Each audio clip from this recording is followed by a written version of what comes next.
Hi, my name is Dr. Jeff Anderson. I'm a doctor of chiropractic and acupuncture in the Southwest Denver area.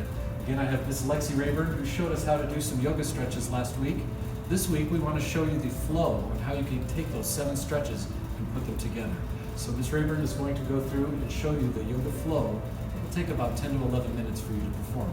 You can do this with her, and that way you can actually get some guidance and help while you're there stretching at home. We'll get started in child's pose. Bring your big toes together to touch and your knees wide, and sit your hips back to your heels and extend your arms long in front of you. Slowly let your forehead rest down to the mat. Begin to bring awareness to your breath, taking long inhales through your nose and long exhales through your nose. With each breath, allow your hips to sink a little bit closer to your feet. Maybe rock your head side to side to massage your neck. Just start to settle in. Lift and spread your fingers and extend them closer to the top of your mat. Continue with this deep breathing in and out through your nose. Make each breath cycle a little bit longer than the last. And slowly walk your fingertips over to the right side of your mat. Stack your left hand on your right, just for a gentle side body stretch.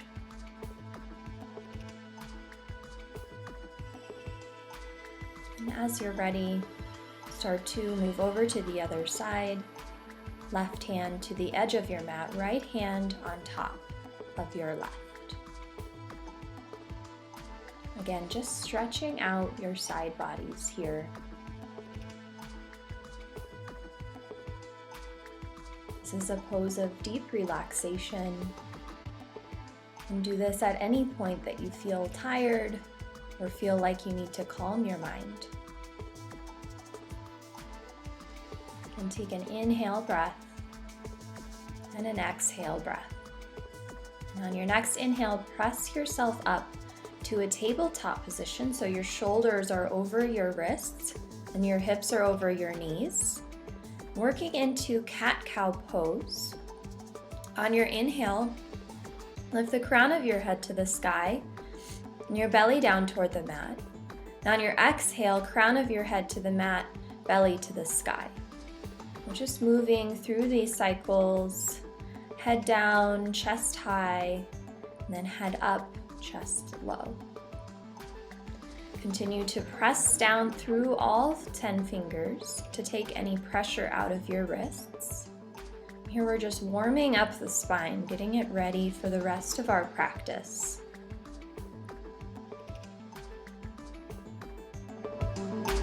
We'll take a deep breath in. Tuck your toes under and send your hips to the sky for downward facing dog. For downward facing dog, hands are shoulder width distance apart, feet are hip width distance. And send your gaze between your shins to the wall behind you. As you're here, start to flatten your chest closer to your thighs. You want to have a nice long flat back. It's not necessarily about straightening your legs. You can take a couple cycles through pressing forward to a high plank and then back to downward facing dog. Just starting to warm up your shoulders and your hamstrings. Just a few more times through this. Again, not necessarily about straightening your legs. That hamstring flexibility comes with time. On your next breath in, send your gaze forward and find forward fold at the top of your space. So just let your torso hang heavy, let your head be solid and heavy like a bowling ball. Rock your head side to side. And then just take some movements, slowly working your legs a little bit straighter, never hyperextending through the joint. On your inhale, mountain pose, reach your hands to the sky. Then on your exhale, forward fold, head hangs heavy. And press your hands down, step back to a high plank pose. Then slowly lower yourself all the way down to your mat. Hands are underneath your shoulders for Cobra pose. Zip up your legs, press the tops of your feet down into the mat. Relax through your glutes. And slowly with your inhales, lift your chest off the mat, back of your head and neck nice and straight. Just moving through some breath cycles there. And then downward facing dog, again, press your hips high. We'll flow through this, so flowing breath to movement. Inhale, top of your space. Mountain pose, Tadasana. Exhale, forward fold. Inhale, take a halfway lift. And exhale, step back. And then downward facing dog. Good, a couple times through again. Inhale, forward. And exhale. Inhale, mountain pose. Exhale, forward fold. Inhale, find a halfway lift, and then exhale, step back, downward facing dog. Again, through inhale, gaze forward, bring your feet to your hands. Exhale, forward fold. Inhale, mountain pose. Exhale, forward fold. Inhale, take a halfway lift in your torso, then exhale, downward facing dog, press your hips back. Inhale again, forward to the top of your space. Exhale, forward fold. Inhale, mountain pose. And exhale, step back to find triangle pose. Bring your left foot back. Heels are in one line, so like they're on the same train track.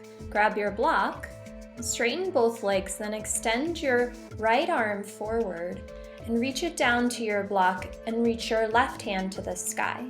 So start to stack your right hip underneath your left. Allow your chest and torso to open up to the sky. On your inhale, rise up and switch your feet. So now your right toes are straight forward to the top of your mat, and your left heel's intersecting in the same line as your right. Again, gazing to the sky, both legs are straight. Suck your belly in and relax this time down through your right shoulder. Inhale, rise up. And step back to the top of your space. Mountain pose. And exhale, forward fold. Inhale, lift halfway. Exhale, step back, high plank pose, then downward facing dog. Should feel a little bit better here this time. Now on your inhale, lift your right leg high and bring it through so your right knee and your right wrist are touching for half pigeon pose. Now, your shin might be straight, it might not. You want your right heel and ankle to be in the same line as your left side body. Back toes are straight. And just let yourself relax here. Probably feel an intense stretch in your hip joint and your glutes. And just try to let your forehead rest on your block, or maybe you make it all the way down to your mat. And continue with that deep breathing that we've been working on through practice. You want the weight in both of your hips to be even, so if you find yourself sinking into the right side, pull your hips back to a level position. And again, breathing in and out. Slowly let your body melt a little bit closer to your thigh. And to come out, hands under your shoulders, tuck your back toes, and lift your right leg back up for downward facing dog.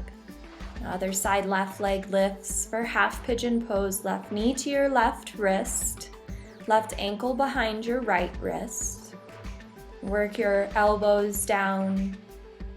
Maybe you need to stay on your hands, and that's totally fine, and all this comes with time. Again, might be some intense stretching. Work on sending your breath to those areas of tension. Back toes are straight, hips are level. Close your eyes. Just allow yourself to relax. Continue to breathe deeply. Try to stay present, focusing on those areas of tension, and allowing the muscles to relax, allowing yourself to move a little bit deeper into the stretch. Take a deep breath in and a deep breath out.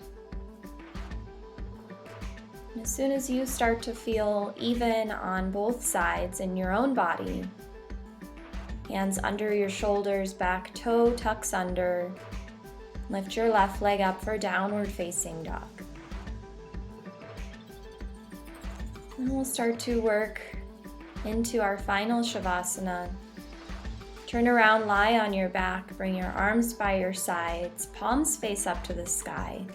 Let everything hang heavy, the feet fall open wide, back of your head sinks into the mat. Close your eyes. Just allow yourself to relax. This is one of the most important poses. Allows your body to reap in all the benefits that you have just worked towards. And I'll leave you here in your own space. As long as you need, I encourage you to take your time and slowly start to work out of the pose when you're ready.